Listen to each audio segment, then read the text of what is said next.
नमस्कार, आदाब, सत श्री अकाल दोस्तों। मेरा नाम है रेहान और एक बार फिर से बहुत बहुत स्वागत है आप सबका मेरे YouTube चैनल में जिसका नाम है द वीडियो शो। आज ये वीडियो पॉलिटिकल तो नहीं है, हालांकि बहुत कुछ है बोलने के लिए, लेकिन एक आम आदमी की आवाज को कैसे दबाया जाए ये बहुत से लोगों को पता है। लेकिन मैं चाहता हूं कि जो पॉलिटिकली इंक्लाइन है और जो पहली बार भी इस वीडियो को देख रहा है, मेरे इस चैनल पे आया है, वो भी इस वीडियो को गौर करके देखें, क्योंकि यह आपका आने वाला भविष्य बता रहा है। और बहुत दूर की बात नहीं कर रहा हूं मैं, आने वाले अगले 30 साल की बात कर रहा हूं, यानी कि इंडिया 2050। क्या हम जिंदा रहेंगे? चलिए देखते हैं। दोस्तों, हमें लगता है कि टेक्नोलॉजी हमारी जिंदगी में बहुत प्रभावित है और बहुत कुछ अच्छा होने वाला है आगे जाके। AI आ जाएगा, आर्टिफिशियल इंटेलिजेंस, जिसके बारे में हम बात करते हैं, हमें कुछ करने की जरूरत नहीं पड़ेगी, सब चीज कंप्यूटर कर देगी। अभी भी आधे ज्यादा चीजें हमारे कंप्यूटर कर ही रहे हैं, लेकिन क्या आप ये जानते हैं कि आने वाले 30 साल में इस दुनिया में से बहुत कुछ गायब हो जाएगा, बहुत कुछ गायब हो जाएगा। मिसाल के तौर पे इंडिया की अगर बात करें तो ये है 2050 का जयपुर।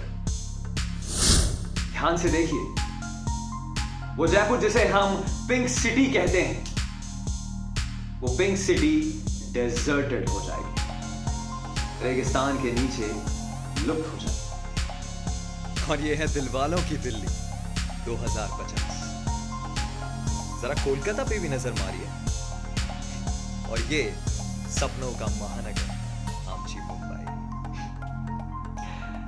आर्कियोलॉजिकल डिपार्टमेंट ढूंढता है ना कि कहाँ कोई सिटी अबैंडन कैसे हुई, हमको क्या पता क्या नहीं, लेकिन जब हम खोदने की कोशिश करते हैं तो पता चलता है कि कितने हजारों साल पहले ये जो समय था, ये जो सिविलाइजेशन थी, वो जमीन के नीचे धंस गई है। हमें लगता है कि ये हिस्ट्री की बात है, प्रेजेंट में कैसे होगा।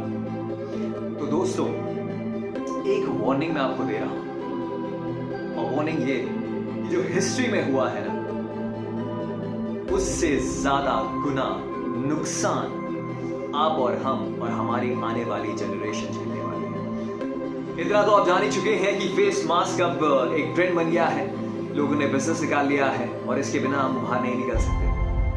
तो क्या आपने कभी ये सोचा है कि ये फेस मास्क कभी शायद हमारे चेहरे से जाएंगे, या यूं ही हम फेस मास्क पहने रहेंगे? कभी इस पे गौर नहीं किया होगा। आप लोगों को लग रहा होगा ये एक फेज है और फेज निकल जाएगा, जैसे हर एक चीज गुजर जाती है। लेकिन ये जो फेज अब आया है, इसका निकलना बहुत मुश्किल है दोस्तों, बहुत मुश्किल है।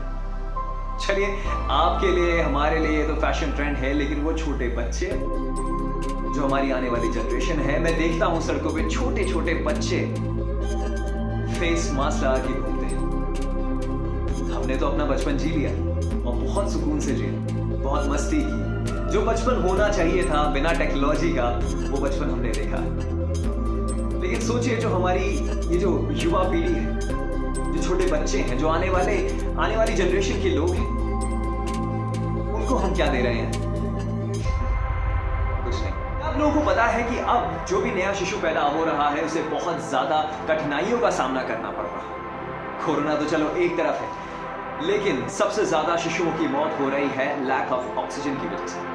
आप खुद सोचिए, अगर ब्रेन को ऑक्सीजन नहीं मिलेगी उस डेवलपमेंट स्टेज में जहां पे बच्चा बड़ा हो रहा है, या एक बहुत ही छोटे इन्फेंट से एक मैच्योर लेवल पे आ रहा है, और मैच्योर लेवल में सिर्फ 5-10 साल तक का बोलूंगा, जब ब्रेन को डेवलपमेंट के लिए ऑक्सीजन ही नहीं मिलेगी तो बच्चा स्वस्थ कैसे पैदा होगा? इसलिए आप देख रहे हैं कि बहुत सारे पेरेंट्स बच्चा पैदा करने में हिचकिचा रहे हैं। खैर, उससे पॉपुलेशन तो कम होगी। बड़े बड़े ऐड तो हम देख रहे हैं कि एयर प्यूरिफायर लगा हुआ है, इसमें ये टेक्नोलॉजी, वो टेक्नोलॉजी, बताना धिमकाना, पता नहीं क्या क्या। लेकिन घर से बाहर तो आपको भी निकलना पड़ेगा ना, गाड़ी से बाहर तो निकलना पड़ेगा ना। कब तक हम चार दीवारी या जो एक क्लोज चैम्बर है उसके अंदर जीने की आदत डालेंगे? और अब आदत डाल लेनी चाहिए, क्योंकि यही जिंदगी हो गई। बाहर आप निकल नहीं सकते, बाहर निकलेंगे भी कैसे? इतनी धूप है, धूल है, प्रदूषण है। तो आप सोचिए, हम जहां रहते हैं, जिसे हम अपना घर कह रहे हैं, क्या बस वही हमारा अस्तित्व रह जाएगा? क्या बाहर निकलने के लिए लोग 100 बार सोचेंगे? हमने देखा कैसे केदारनाथ में सन 2013 में भीषण बाढ़ के कारण कितने लोगों ने अपनी जान गंवा दी।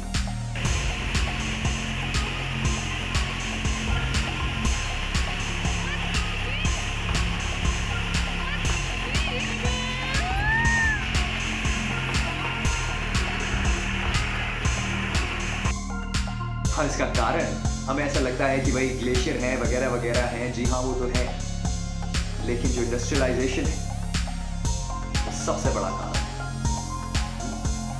2015 में चेन्नई में फ्लड्स आए थे और ऐसे फ्लड जो शायद पहले कभी नहीं आए। लोगों ने कभी सोचा नहीं हो सकता है ना कि भाई ऐसा भी कभी उनके साथ हो सकता है। उनको तो लगता है कि भाई हम लोग सेफ हैं, जब तक हमारे घरों में पानी आ रहा है, हम आराम से जी रहे हैं, लाइट है, सब कुछ है। लेकिन एक बात बताऊं दोस्तों, जिंदगी बदलते सिर्फ पल भर लगते हैं, पल भर। ग्लोबल वार्मिंग, ओजोन डिप्लीशन, ये सब हम रोजमर्रा की जिंदगी में सुनते तो हैं, लेकिन हमें से कोई इस पर रिएक्ट नहीं करता है। और मैं इसमें आप लोगों की गलती भी नहीं बोलूंगा, क्योंकि हम सब भाई अपने रोजी रोटी में लगे हुए हैं। अगर अपना घर नहीं देखेंगे तो कौन देखेगा? सरकार तो देखने से रही।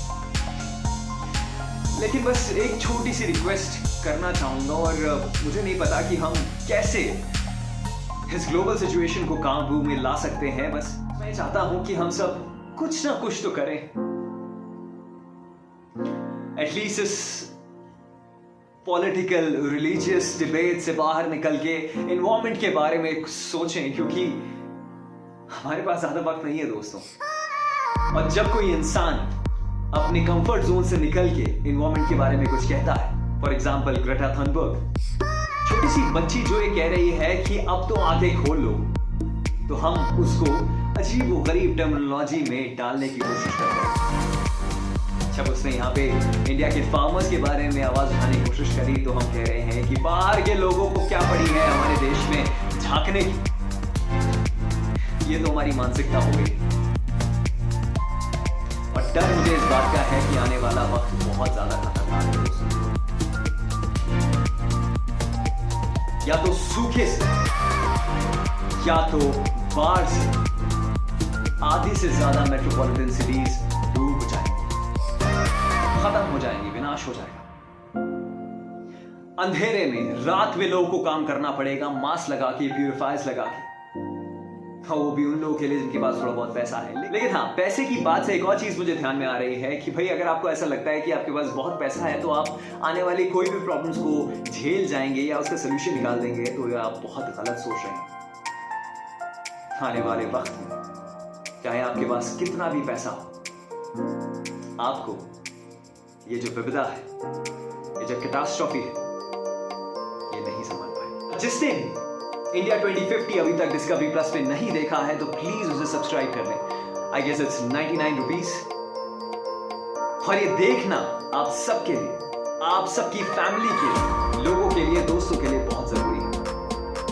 देख के जरूर बताइएगा कि कैसा महसूस हुआ। इंतजार करूंगा कमेंट्स में, और हम मिलके क्या कर सकते हैं। एटलीस्ट ये हिंदू मुसलमान देशद्रोही ये सब चीजें हम बंद कर सकते हैं ना।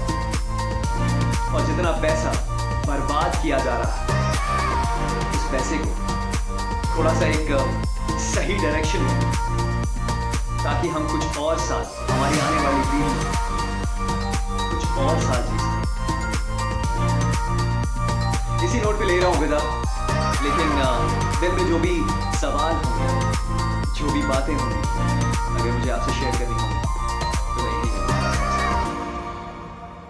तब तक के लिए मुझे इजाजत दीजिए। अपना ख्याल रखिए और अपने दिल की आवाज को सुनिएगा। नमस्कार।